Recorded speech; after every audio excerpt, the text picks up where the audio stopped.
Hi, Sketch friends. Well, what happens when your midnight snack grows fangs? Well, let's draw this creepy cute werewolf cupcake. It's fluffy, fierce, and full of frosting. So we're gonna draw these 2 dots and then a foreshortened circle, and this is gonna start the base of the cupcake.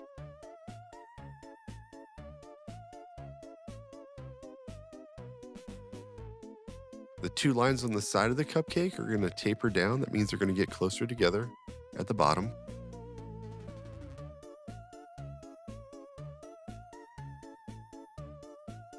You see this line that curves down? We're gonna go ahead and match that line that curves down.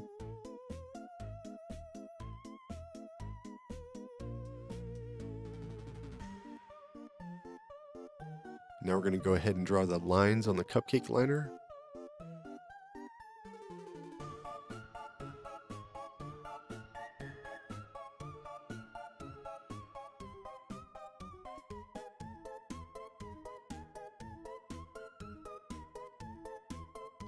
And now I'm gonna go ahead and we're gonna add the overlapping.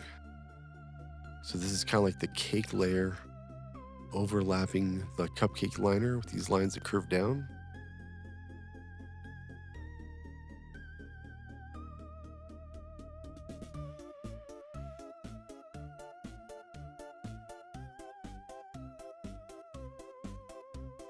So now's a good time to erase off some construction lines.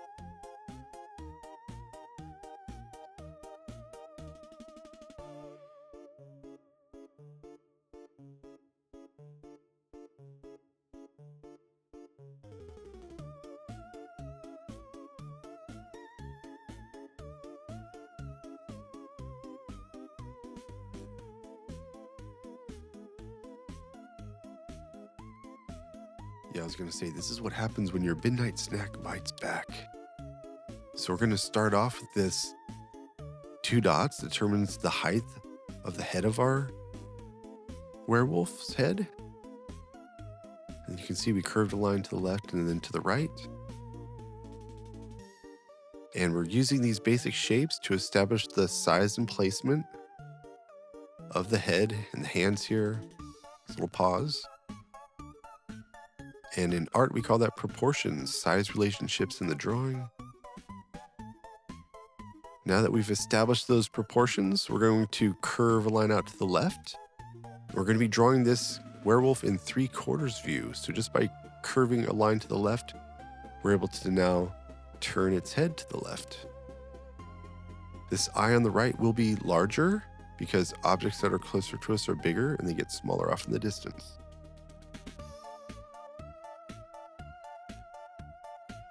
Yeah, I think the only full moon this cupcake cares about is the one made of icing. And if you listen closely, you can hear it growling for sprinkles.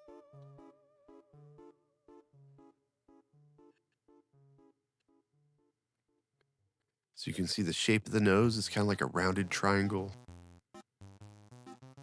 I'm going to go ahead and curve a line down.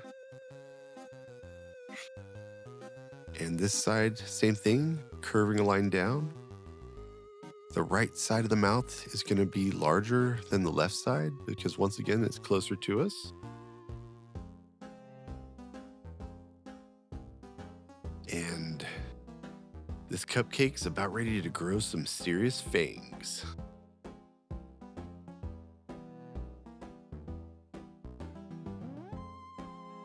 Let's go ahead and finish off the shape of the mouth.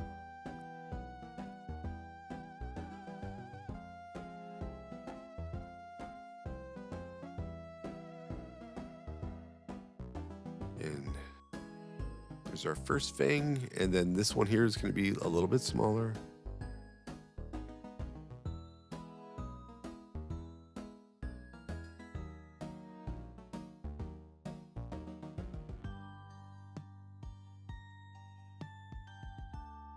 This werewolf cupcake is half snack, half menace, and 100% adorable.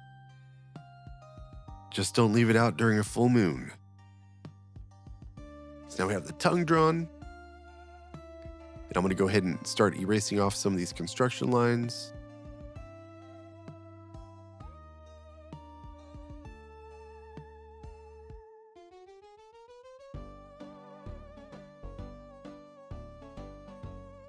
And then this eye is going to be drawn a little bit smaller.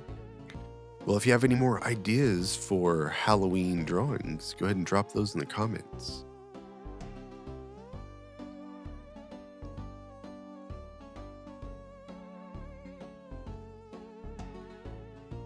And we used a little bit of overlapping because the eye is behind the snout.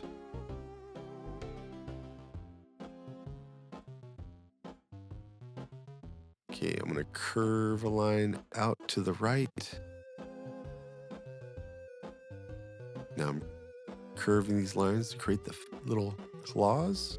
I'm going to curve a line up.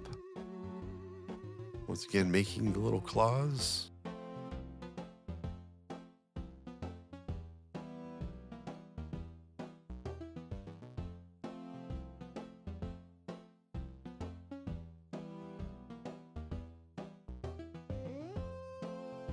And curving line up.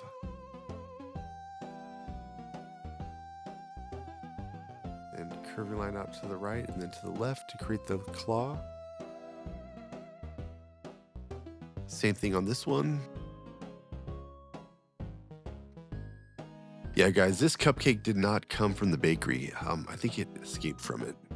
Definitely escaped. All right, so here's the triangle for the first year. Once again, this one's going to be larger because it's closer to us. And then this triangle is going to be smaller.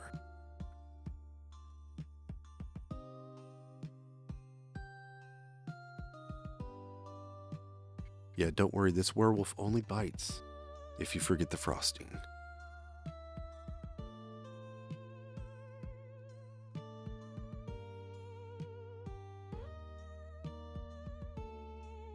All right, now we're going to go ahead and start creating the fur texture. So you can see how the fur is facing one direction. It's pointed in one direction to the right.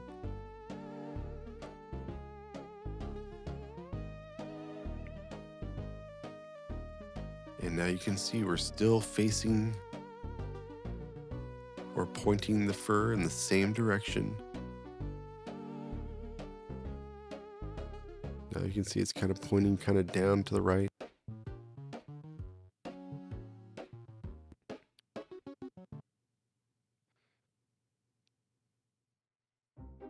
Now we're kind of pointing down to the left.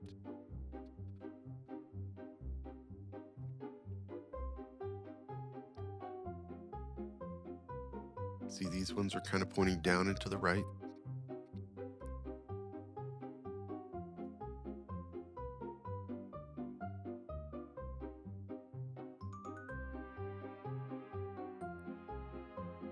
And now's a good time to stand back from your artwork, make any adjustments as needed.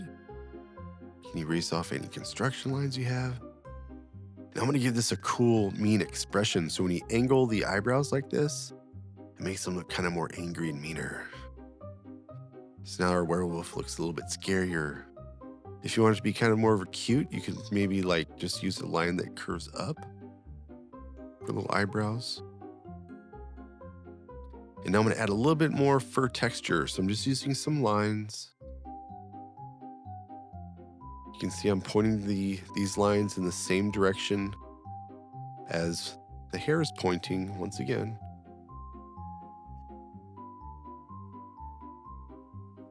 And now we got to add that tail. So I'm curving a line out here to the right.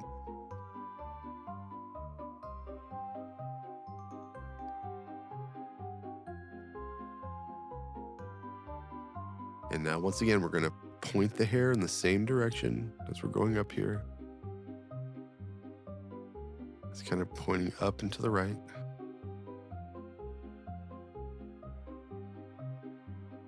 Adding a little bit of line here for fur texture.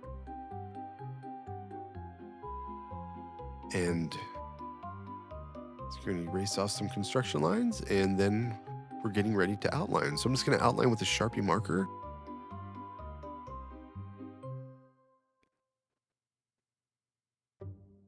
And whenever you outline with a Sharpie marker, we're now creating contrast. It means we're making this readable, kind of like black words on a white piece of paper. And this gives us another chance to kind of refine our drawing and go back over the outline. I'm going to be coloring using value today. I'm starting off with brown. These are Posca paint markers that I'm using. And obviously you could use whatever you have. If you have just regular markers, colored pencils. This is the pink coral, some red. Going with some ivory. Now in the cupcake, I have light orange and orange. And I'll do the shadow with the red orange. Going with some turquoise. I start off with some gray and a little bit of black. So I did a little bit of color mixing to create a little bit of a sheen on the nose, a little white highlight. And this is the cacao brown, going back over that fur texture and creating the shadows. And now, as you can see, as we start putting back that black outline, all of our original drawing details are now readable. Once again, that is called contrast. Well, I want to thank you so much for drawing with me today. If you enjoyed this lesson, go ahead and watch another video. Well, I'll see you in the next one. Bye.